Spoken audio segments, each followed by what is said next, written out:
नमस्ते दोस्तों, स्वागत है आप सभी का इतिहास अध्ययन पर। तो चलिए आज का पहला प्रश्न शुरू करते हैं।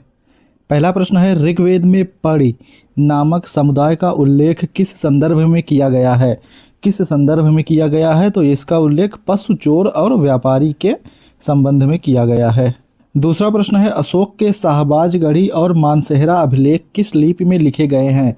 अशोक के किस अभिलेख में लिखे गए हैं? इसका सही उत्तर जो हो जाएगा खरोष्ठी अभिलेख, खरोष्ठी लिपि में।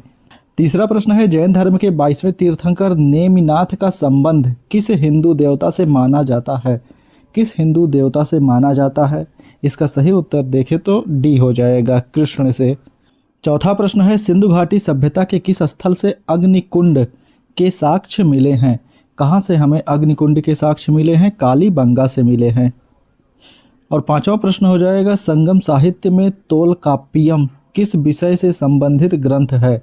किस विषय से संबंधित ग्रंथ है? इसका सही उत्तर सी हो जाएगा, तमिल व्याकरण और काव्य से संबंधित ग्रंथ है। छठा प्रश्न है, गुप्त काल में ब्रह्मदेय भूमि अनुदान किसे दिया जाता था? किसे दिया जाता था? सही उत्तर इसका बी हो जाएगा, ब्राह्मणों को दिया जाता था।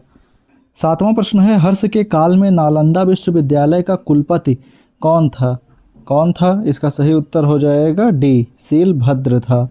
आठवां प्रश्न है, चोल प्रशासन में नाडु की सभा को क्या कहा जाता था? नाडु की सभा जो होती थी इसे नाट्यार कहा जाता था। नौवां प्रश्न है, दिल्ली सल्तनत में दीवान इश्तियाक विभाग का संबंध किससे था? इसका संबंध किससे था? सही उत्तर हो जाएगा पेंशन विभाग से। 10वां प्रश्न है, मोहम्मद बिन तुगलक ने आदिली नामक सिक्का चलाया था, यह किस धातु का था? यह किस धातु का था? इसका सही उत्तर हो जाएगा बी, कांसा या चमड़ा मिश्रित प्रयोग से। 11वां प्रश्न है, विजयनगर साम्राज्य में कल्याण मंडप का निर्माण मंदिरों में किस उद्देश्य से किया जाता था?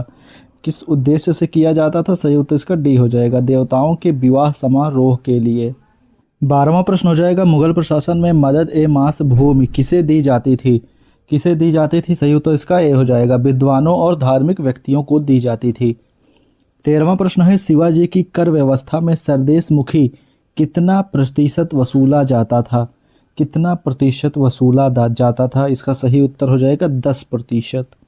14वां प्रश्न है, मराठा इतिहास में तृतीय पानीपत युद्ध यानी कि पानीपत का तृतीय युद्ध जो 1761 में हुआ था, इसके समय पेशवा कौन था?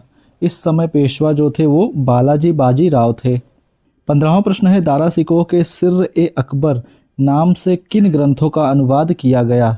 किन ग्रंथों का अनुवाद किया गया? तो यह उपनिषद का अनुवाद किया गया है।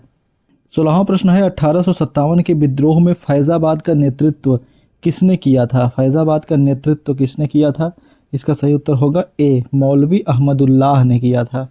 17वां प्रश्न है, ईस्ट इंडिया एसोसिएशन की स्थापना 1866 में लंदन में किसने की थी? किसने की थी? तो सही उत्तर इसका हो जाएगा दादा भाई नौरोजी ने की थी। 18वां प्रश्न है, नील आयोग का गठन 1860 में किसकी अध्यक्षता में किया गया था? यह किसकी अध्यक्षता में किया गया था? यह किया गया था WS सिटनकार की अध्यक्षता में। 19वां प्रश्न है, 1905 के बनारस अधिवेशन में कांग्रेस ने स्वदेशी आंदोलन का समर्थन किया, इस अधिवेशन के अध्यक्ष कौन थे?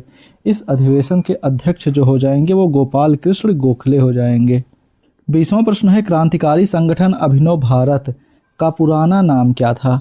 इसका पुराना नाम जो हो जाएगा मित्र मेला था। 21वां प्रश्न है, गांधी जी ने नटाल इंडियन कांग्रेस की स्थापना किस वर्ष की थी? इसकी स्थापना की थी 1894 में।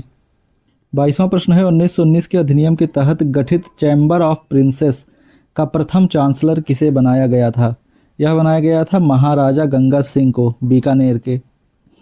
और फिर 23वां प्रश्न है, 1931 के कराची अधिवेशन में मौलिक अधिकारों का प्रस्ताव किसने तैयार किया था?